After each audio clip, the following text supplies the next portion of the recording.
Let's speak to Minister of State for the Armed Forces, James Heappey.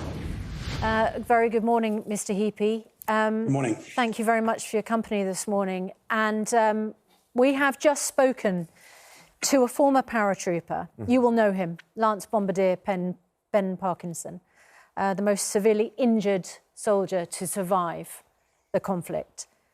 His interview was devastating.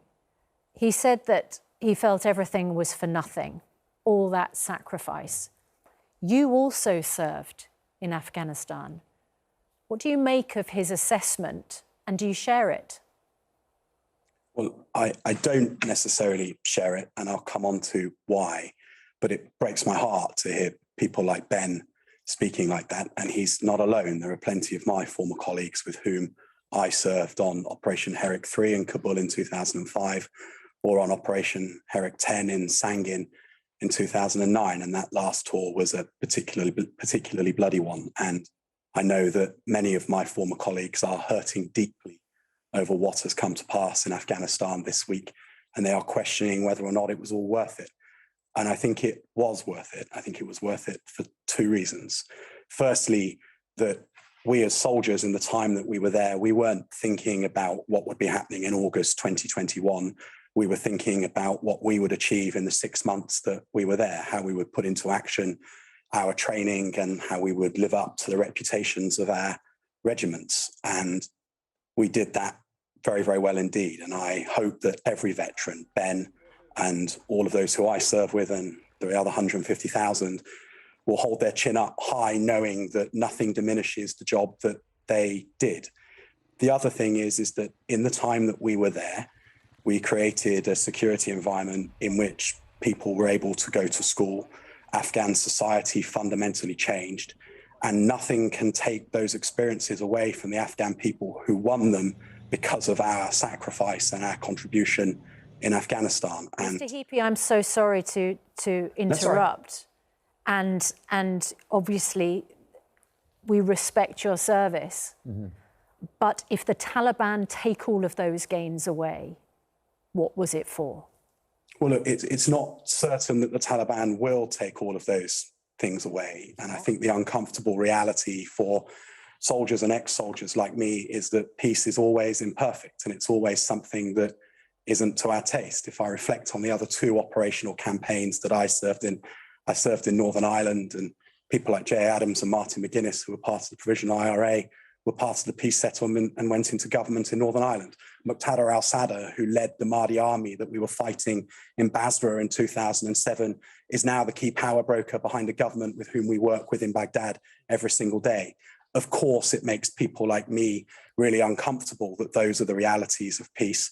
I hope that the Taliban are different this time. I hope that they will not want to be an international pariah and that they will behave differently as a consequence. But I don't think in the craw. I'm sorry, but I don't think you can really compare peace in Northern Ireland with what's happening in Afghanistan right now. And well, I compared it to peace processes of the two most recent military operations that the UK has been embarked with, and I reflected that in both of those, both in Iraq and in Northern Ireland and now in Afghanistan, the uncomfortable reality is that very often those who we fought against as an enemy end up inevitably being part of the peace process. But when you say that, I know it's not an unreasonable point, but when you say maybe the Taliban won't remove the gains, maybe the Taliban will cooperate in a peace process, some people will listen to that and think that you're giving the Taliban the benefit of the doubt. And we've had people on the show this morning saying this is a PR exercise. They're making the right noises. They're saying some of the right things. You don't have to look too far on social media to find images of the Taliban being the Taliban that they were in the late 1990s. We know that this United Nations report has said the Taliban have already stepped up their search for people who worked for NATO forces. Militants have been going door to door to find targets and threaten their family members. Right. I mean, that's a different kind of prospect, isn't it? And clearly we're concerned about that, hence why we are moving heaven and earth to get people out as quickly as possible. And 963 people were evacuated by the Royal Air Force in the previous 24 hours. That's a big acceleration on the 24-hour period beforehand. And we're confident that we can maintain those volumes, perhaps even increase them over the days ahead. We're taking nothing for granted. We have our eyes wide open to what the Taliban could still be, but it's not a given that they will be that. Okay. And I think that we have to hope that that's not what they are. Okay, hope over expectation. How long before our evacuation flights end? Well, I mean, the blunt answer is just before the last American flight, because that is effectively the envelope within which we can operate. I can't tell you whether that's another 2 days, 5 days, 10 days. What I can tell you is that we are making sure that every single minute is used to best effect to get people out as quickly as possible. The sad reality, as you've heard my Secretary of State admit earlier in the week, we won't get absolutely everybody out, but people across Whitehall, at the permanent joint headquarters in Northwood, and of course, most importantly, all the way forwards in Kabul, are doing everything that is humanly possible to bring people out at the best speed possible. And so far, the process is accelerating in the way that we would hope, and we're confident in being able to maintain those volumes over the days ahead. When you say, and you're referring to an interview in which the Defence Secretary, Ben Wallace, broke down in tears because he admitted that we wouldn't get everybody out. But when you say that, who are we going to leave behind? And will they include those translators who risked their lives to help Western forces and Western officials, for whom the Foreign Secretary would not break his holiday to make the call to his counterparts in the Afghan government? The call never happened. How many of those translators are going to be left behind? Well, Susanna, I can't tell you who they will be, because clearly there's not a list of people by priority. We are calling people forward in the biggest volumes that we can manage and getting them onto the first available plane that comes. It keeps me awake at night. It keeps the Secretary of State awake at night. It keeps absolutely everybody here in the Ministry of Defence awake at night. That reality that we won't get absolutely everybody out, but what is in our gift is that through the extraordinary professionalism of our armed forces, we can get as many people out as possible. And the more efficient we can make the process and the longer that we can operate it for, the more people that we will successfully extract. And that's what we're focused on. Can you give me an answer to this question? Yesterday, I spoke to Ben Wallace, who said the Dominic Raab call may in the end not have made that much of a difference. That's a debatable point. But I'd like to know, just a straight answer to this question. Should Dominic Raab, last Friday, when he was in Crete, should he have made that call? I don't think it would have made a difference. That's not the question. Well, it was. Should he have made the call? You asked me whether he should have made the call, and yes. I'm saying to you that I don't think it would have been decisive. The trigger for enacting our emergency evacuation response was the speed that Jalalabad, Kandahar and Mazar-e-Sharif fell. It was clear at that point that Kabul would likely fall just as quickly, and those were the triggers on which we acted rather than any phone call. You say, I'm sorry, Mr. Heappey, you say that you can't sleep at night because of the people we need to get out, and you say the Secretary of State. Are you talking about the Foreign Secretary? Because according to the timeline in the Daily Mail, which discovered this story in the first place, hotel guests on Sunday, August the 15th, as Taliban fighters completed their takeover and entered Kabul, as President Ashraf Ghani fled the country, as the Prime Minister announced Parliament was going to be recalled, hotel guests in Crete reported Mr. Raab spent much of the day under a gazebo.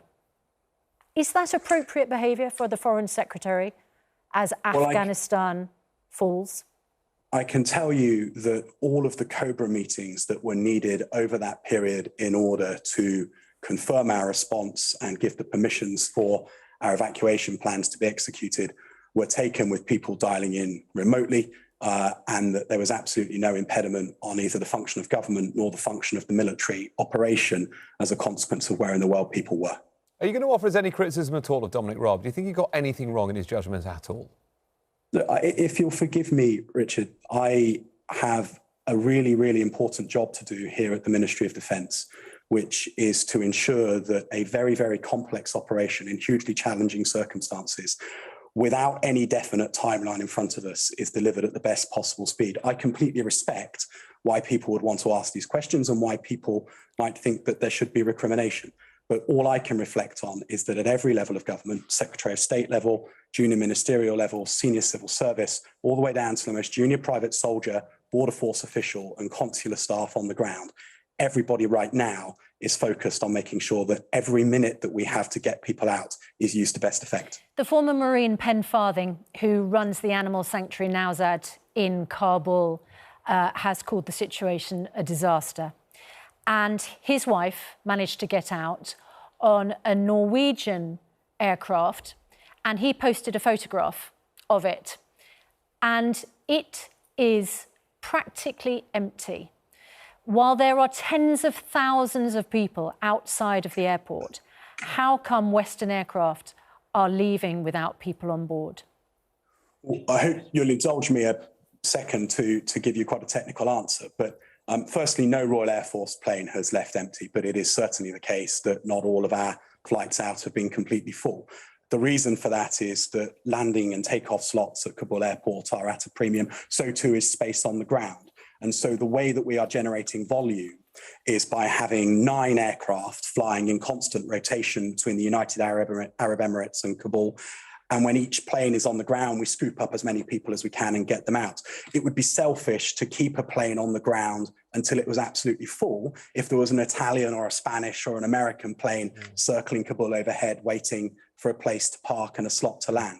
So the way that the international effort works is by getting flights in and out really, really regularly. You put as many people on as you can, but fundamentally you need to keep the flow of aircraft through Kabul, otherwise the whole thing grinds to a standstill. Finally, Mr. Heappey, we've seen a very distressing picture of a paratrooper at the airport, or a soldier at the airport, holding a very small child, and there are other pictures of children being passed by their desperate parents over barbed wire, over razor wire. Can we look after unaccompanied children? Well, look, I think that the consular staff forward have all the experience that you would hope for to be able to deal with those eventualities. But if I may, it's a